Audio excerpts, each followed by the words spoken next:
মানুষ পাপ করে, কিন্তু ঈশ্বর আমাদের এত ভালোবাসেন যে তিনি তা উপেক্ষা করবেন। হয়তো তিনি সাময়িকভাবে রেগে যাবেন, কিন্তু অবশেষে মেনে নেবেন, কারণ তিনি আমাদেরকে অনেক বেশি ভালোবাসেন। কারণ আমরা বিশেষ মানুষ, আমরা সুবিধাপ্রাপ্ত, আমরা বাছাইকৃত জাতি, তাই আমরা যা খুশি তাই করতে পারি। আমরা তার অবাধ্য হলে তিনি অসন্তুষ্ট হন, কিন্তু ততটা না, এটা কিছু না। لن تمسنا النار إلا أيام معدودة। আগুনে পুড়তে হলেও তা অল্প কয়েকদিনের বেশি হবে না, এরপর সব ঠিক হয়ে যাবে। খ্রিস্টানদের পাপের ধারণাটি ছিল বেশ ভারী। খ্রিস্টানদের পাপের ধারণাটি ছিল আদম আলাইহিসসালাম সেই গাছের ফল খেয়েছিলেন, এবং যেহেতু তিনি সেই গাছের ফল খেয়েছিলেন, ঈশ্বর আদমের উপর এতটাই ক্রুদ্ধ হয়েছিলেন যে তিনি তাকে অভিশাপ দিয়েছেন। আমরা এই পৃথিবীতে মৃত্যুর সম্মুখীন হই আদমের ভুলের কারণে, এবং এই পৃথিবীতে আমাদের কঠোর পরিশ্রম ও কষ্ট করতে হয় আদম আলাইহিসসালামের ভুলের কারণেই। এই পৃথিবী অভিশপ্ত, তো তার পাপের কারণে গাছের ফল খাওয়ার সেই আদি পাপ বা প্রথম পাপের ফলে আমরা সবাই এর মূল্য দিচ্ছি এবং দিতেই থাকব। আর সেই মূল্য এতটাই ভারী যে আপনি যতই ভালো কাজ করেন না কেন তা যথেষ্ট নয়। আপনি মুক্তি পেতে পারবেন না, আপনি অত্যন্ত পাপী, আপনি অত্যন্ত বিপর্যস্ত। তাই তাদের এমন একজনকে দরকার ছিল, ঈশ্বরকে তার নিজের পুত্র হিসেবে কাউকে পাঠাতে হয়েছিল মানবজাতির পাপের মূল্য পরিশোধের নিমিত্তে উৎসর্গ হওয়ার জন্য। কারণ মানুষ যাই করুক না কেন কখনোই তাদের পাপের মূল্য শোধ করতে পারবে না। ঈশ্বরকে বিশেষ কাউকে পাঠাতে হয়েছিল তাদের পাপের মূল্য শোধ করার জন্য। এটাই পাপ সম্পর্কে তাদের ধারণা। আর কোরআন যা বলছে তা হলো, এটি আমাদেরকে আদম আলাইহিসসালামের ঘটনার প্রথম পাপটির প্রসঙ্গে নিয়ে যায়। যদি আপনি এটাকে পাপ বা ভুল বলতে চান একজন মানুষের দ্বারা সংঘটিত, সেটি ছিল প্রথম অবাধ্যতা। কোরআন আমাদেরকে আদম আলাইহিসসালামের ঘটনায় ফিরিয়ে নিয়ে যায়। যেই মুহূর্তে তারা দুজনেই সেই গাছের ফল খেলেন আলাইহিমুসসালাম, আল্লাহ আজ্জা ওয়া জাল্লা বলছেন, بدت لهما سوآتهما। সহজভাবে বলতে গেলে তাদের পোশাক খুলে গিয়েছিল। আদম এবং হাওয়া দুজনেই তৎক্ষণাৎ বিবস্ত্র হয়ে গিয়েছিলেন। আপনি হয়তো ভাবছেন কেন আল্লাহ আমাদেরকে এটা বললেন। প্রসঙ্গক্রমে বাইবেলে এই ঘটনাটি সম্পূর্ণ ভিন্ন।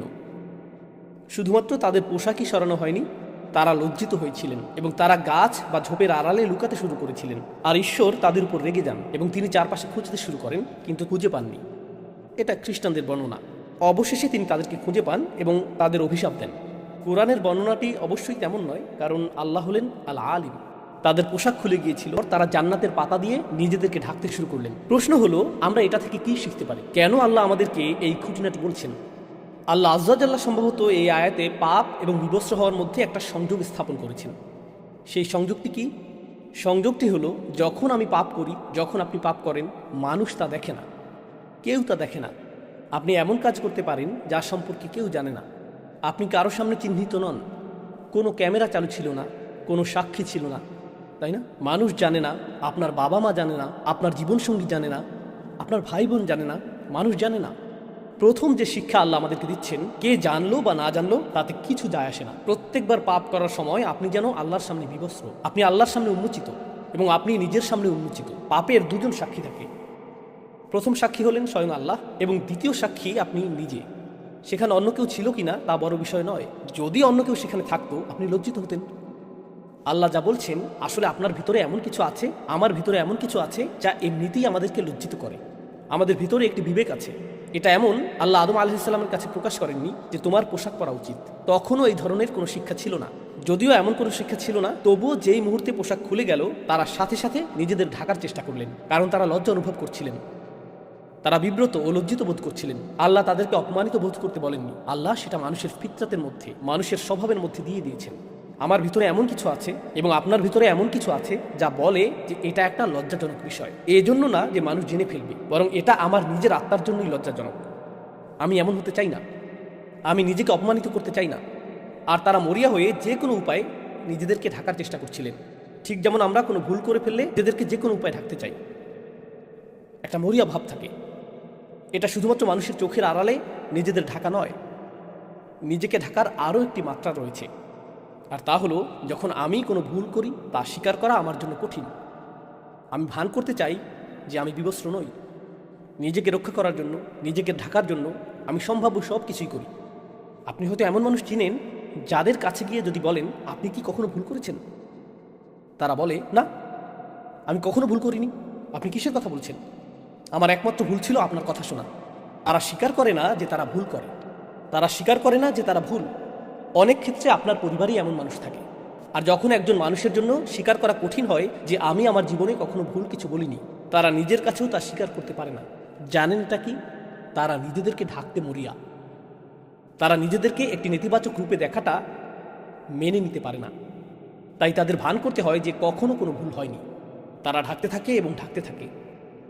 তাই এখন সেই অবস্থা থেকে আল্লাহ বর্ণনা করছেন, فعصى آدم ربه এটা অনুবাদ করা কঠিন, কারণ নবীদের প্রতি আমাদের ইসমাত রয়েছে, নবীদের জন্য আমাদের সম্মান ও মর্যাদা রয়েছে।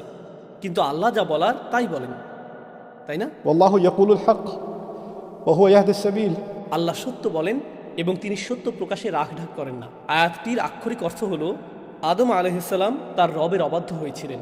আয়াতটি এটাই বলছে। فعصى آدم ربه وعصى آدم ربه এখন এই ইসিয়ান এর বিষয়টি, যেটিকে আমরা অবাধ্যতা হিসেবে অনুবাদ করছি, তা আসলে আসা বিশেষ্য থেকে এসেছে। আসা অর্থ লাঠি বা ছড়ি, যেমন মুসা আলাইহিসসালামের আসা, তাই না? আর আসার ধারণাটি হলো সুলভ, কোনো কিছু কঠিন হওয়ার ধারণা, কোনো শক্ত জিনিস। পাপের ধারণাটি হলো আমার এবং আপনার হৃদয় স্বাভাবিকভাবেই কোমল হওয়ার কথা। এটা আল্লাহর স্মরণে পরিপূর্ণ থাকার কথা। আল্লাহ এভাবেই আমাদেরকে তৈরি করেছেন। আর যখন কোনো পাপ সংঘটিত হয় এবং তা উন্মোচিত হয়, সাথে সাথেই হৃদয় বলে তোমার ভুল ঢেকে ফেলো, তোমার ভুল ঢেকে ফেলো, প্রতিক্রিয়া দেখাও। তাই যে মুহূর্তে আমি পাপ করতে যাচ্ছি, সেই মুহূর্তে ক্ষণিকের জন্য আমার হৃদয় কঠিন হয়ে যায়, শক্ত হয়ে যায়। আর আমি নিজেকে বলি আমি জানি এটা ভুল, কিন্তু এটা আমি করবই, আমি পরোয়া করি না। এটা নিয়ে ভাবা বন্ধ করো, শুধু এগিয়ে যাও, শুধু সামনে চলো। এবং আপনি আপনার ভেতরের ভালোটিকে স্তব্ধ করে রাখেন এবং নিজের বিরুদ্ধে কঠোরতা দেখান। পাপ কাজে লিপ্ত হতে আপনি নিজের বিরুদ্ধে কঠোর হয়ে ওঠেন, ঠিক সেই মুহূর্তে, স্থায়ীভাবে নয়, অন্তত সেই মুহূর্তে। তারপর আল্লাহ শুধু এই পর্যন্ত বলে ছেড়ে দেননি যে আদম তার অবাধ্য হয়েছিলেন, তারপর তিনি তওবা করেছিলেন এবং আল্লাহ তাকে ক্ষমা করেছিলেন। আমরা ঘটনাটি জানি, কিন্তু আল্লাহ আরও একটি শব্দ যোগ করেছেন। তিনি বলেছেন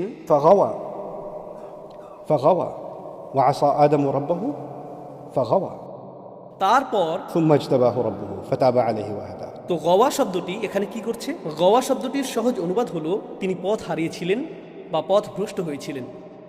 কিন্তু আরবিতে গাই অর্থ হলো ضل عن المطلوب যখন একজন ব্যক্তি তার পথ হারিয়ে ফেলে, তার কোথাও যাওয়ার কথা ছিল কিন্তু সে অন্য পথে চলে গিয়েছে। আদম আলাইহিসসালাম যখন সেই ভুলটি করেন, তিনি এক মুহূর্তের জন্য অনুভব করেন এখন আমি কি করব, আমার কি করা উচিত। প্রসঙ্গত তিনি প্রথম মানুষ এবং কোনো মানুষের দ্বারা সংঘটিত এটাই প্রথম ভুল। আল্লাহ তখনও নাজিল করেননি যে ভুল করলে ইস্তিগফার করো, তাওবা করো, ভুল করলে আল্লাহর দিকে ফিরে এসো, ভুল করলে এই জিকির করো। যখন তুমি ভুল করো এর পুনরাবৃত্তি করো না, আল্লাহর কাছে প্রতিজ্ঞা করো তুমি আর ভুলটি পুনরাবৃত্তি করবে না। যখন তুমি ভুল করবে শুধু মনে রাখবে আল্লাহ আল গফুর আর রহিম, চিন্তা করো না। এর কোনো কিছুই তখনও নাজিল হয়নি, তিনি এর কিছুই জানেন না। আমরা জানি যে আল্লাহ এই বিষয়গুলো নাজিল করেছেন, কিন্তু তার কোনো ধারণাই নেই। তিনি শুধু এটুকুই জানেন যে তিনি জান্নাতে প্রবেশের আগে ইবলিসকে দেখেছিলেন, তিনি পুরো ঘটনাটি দেখেছিলেন। তিনি দেখেছিলেন আল্লাহ হুমকি দিচ্ছেন আদমের সন্তানদের মধ্যে যারা ইবলিসের অনুসরণ করবে আমি তাদের দিয়ে জাহান্নাম পূর্ণ করব। তিনি শুধু এটুকুই জানেন, তিনি আর কিছু জানেন না। তারপর তিনি শুধু এটুকুই জানেন যে আল্লাহ তাকে জান্নাতে রাখার সময় বলেছেন এই গাছের কাছেও যেও না, শয়তানের অনুসরণ করো না, আর যদি তুমি তা করো তাহলে তুমি ব্যর্থ এবং পথভ্রষ্ট হবে। তিনি শুধু এটুকুই জানেন। তাই যেই মুহূর্তে তিনি পাপ করেছিলেন তিনি জানতেন না আল্লাহ তাকে কিভাবে দেখবেন। আমি কি একজন ব্যর্থ মানুষ? আমার অবস্থান কি এখন ইবলিসের মতোই? আমি কি প্রত্যাখ্যাত? আমি কি পুরোপুরি ব্যর্থ হয়েছি? আমি কি জীবনে ব্যর্থ? এখান থেকে ফেরার কি কোনো পথ নেই? আল্লাহ কি আমার সাথে আর কখনো কথা বলবেন? গোটা জান্নাত আমার কাছে ছিল, শুধু একটি গাছ থেকে দূরে থাকার কথা ছিল, আর আমি সেই একটি গাছ থেকেই দূরে থাকতে পারলাম না। এটা তো কঠিন নির্দেশনাও ছিল না। আমি কিভাবেই ফাঁদে পড়লাম? আমি নিজের সাথে এটা কিভাবে করতে পারলাম? তিনি নিজের উপর রাগান্বিত। তিনি জানেন না নিজের সাথে কি করবেন। যেখানে থাকার কথা ছিল তিনি সেখান থেকে হারিয়ে গেছেন। আমার কোথায় যাওয়ার কথা? পোশাকটি কি কখনো ফিরে আসবে? আমি কি এই পাতা পরেই থাকবো? আল্লাহ আমাকে কি বলবেন? এখানে উদ্বেগ রয়েছে, ভয় রয়েছে, রয়েছে আত্মবিচার, রয়েছে লজ্জা, রয়েছে অপরাধবোধ, রয়েছে অনুশোচনা। আল্লাহ আমাদের শেখাচ্ছেন, কারণ সেই পাপটি আপনাদের প্রত্যেকের জন্য, আমার নিজের জন্য এবং আমার পরিবারের প্রত্যেক সদস্যের জন্য। প্রত্যেকবার পাপ করার সময় একটি শিক্ষা হওয়া উচিত। এখন আমি কি করব? আমার কি করার কথা? আল্লাহ এখন আমাকে কিভাবে দেখবেন? আমি তো ভালো ছিলাম, আল্লাহ আমাকে সম্মান দিয়েছেন, আল্লাহ আমাকে ইসলাম দিয়েছেন, আল্লাহ আমাকে হজ করার সামর্থ্য দিয়েছেন, আল্লাহ আমাকে উমরা করার সামর্থ্য দিয়েছেন, আমি কিভাবে এই ভুল করলাম? আদম আলাইহিসসালামের কথা ভাবুন। আল্লাহ আমাকে এত সম্মান দিয়েছেন, সমস্ত ফেরেশতারা সিজদা করেছিল, আল্লাহ আমাকে জান্নাতে একটি স্থান দিয়েছেন, আল্লাহ আমাকে আমার জীবনসঙ্গী দিয়েছেন, আল্লাহ আমাকে এই সমস্ত রিজিক দিয়েছেন, আমি কিভাবে আল্লাহর অবাধ্য হলাম? আমি কিভাবে তা করতে পারলাম? এটাই গাই। গাই শব্দটির আরেকটি অর্থ হলো فسد عن العيش عليه العيش. আল ফাসাদ আলাইহিল আইশ। এর অর্থ কোনো ব্যক্তি আর স্বস্তিপূর্ণ জীবনযাপন করছে না। তার পাপ শুধু পাপেই সীমাবদ্ধ নয়, সে আর নিজের সাথেই থাকতে পারছে না, সে গভীর অস্বস্তির মধ্যে রয়েছে, সে স্বস্তি খুঁজে পাচ্ছে না। প্রকৃতপক্ষে গাই শব্দটি এক্ষেত্রেও ব্যবহৃত হয় যখন শিশুকে দুধ দেওয়া হয় এবং কখনো কখনো তার পেট গ্যাসে পূর্ণ ও শক্ত হয়ে যায় এবং সে ব্যথায় কাঁপতে শুরু করে, কারণ সে ঠিকমতো দুধ হজম করতে পারছে না। আর যখন আপনার পেটের সমস্যার কারণে গ্যাস বা ডায়রিয়া বা বমি হয়, অর্থাৎ গ্যাস্ট্রোনমিক্যাল সমস্যা হয়, সেটাকেও আসলে বিগওয়াত বলা হয়। আরবিতে এটাকেও গাই বলা হয়। আল্লাহ যেন বলছেন যে যখন সে এই ভুলটি করে তার ভেতরে কোনো একটি অস্বস্তি তৈরি হয় আর তার ভেতরে কোনো একটা অশান্তির সৃষ্টি হয়, সে নিজের সাথেই সহজ হতে পারে না। فإن له معيشة ضنكا. একই সূরায় এসেছে যে আল্লাহ ও তার রাসূলের অবাধ্য হবে, সে একটি অস্বস্তিকর, সংকুচিত, সীমাবদ্ধ জীবনযাপন করবে। পাপ দেখতে ভালো, এটা আকর্ষণীয়, কিন্তু একবার আপনি তা করে ফেললে একটি অসুস্থতা বোধ চলে আসে। ঠিক যেমন মানুষ মাতাল হলে পরের দিন অসুস্থতা দেখা দেয়, একই সাথে পরিণতিও আসে। এটাই ফিতরা যা আল্লাহ সৃষ্টি করেছেন। যে কোনো বিষাক্ত জিনিস, আপনি হয়তো কোনো এক মুহূর্তে কোনো মাদক বা অ্যালকোহল বা অন্য কিছু থেকে এক ধরনের উন্মাদনা পেতে পারেন, অথবা জুয়া বা অন্য কিছু থেকে আপনি উত্তেজনা পেতে পারেন, কিন্তু এর প্রভাব কেটে যাওয়ার পর দেখতে পান যে আপনি এখন ঋণী, মানুষ আপনাকে খুঁজে বেড়াচ্ছে, আর আপনি আপনার পরিবারকেও ধ্বংস করে দিয়েছেন। এমন একজনের সাথে আমার সাক্ষাৎ হয়েছিল যার মদ্যপানের অভ্যাস ছিল। সে বলল, আমি মদ্যপান ছেড়ে দিয়েছি। কেন? কারণ একদিন সকালে আমি ঘুম থেকে উঠে দেখি আমার হাতে রক্তমাখা, আর আমি জানতামও না এটা কার রক্ত। রাস্তা দিয়ে হাঁটার সময় যে লোকটি আসছে, এটা কি সেই লোক যাকে আমি মেরেছিলাম? এখন কি সে আমাকে মেরে ফেলবে? তাই আমি সারাদিন ভয়ে ভয়ে ঘুরে বেড়াতাম, কারণ আমি জানি না কাকে আমি মেরেছিলাম।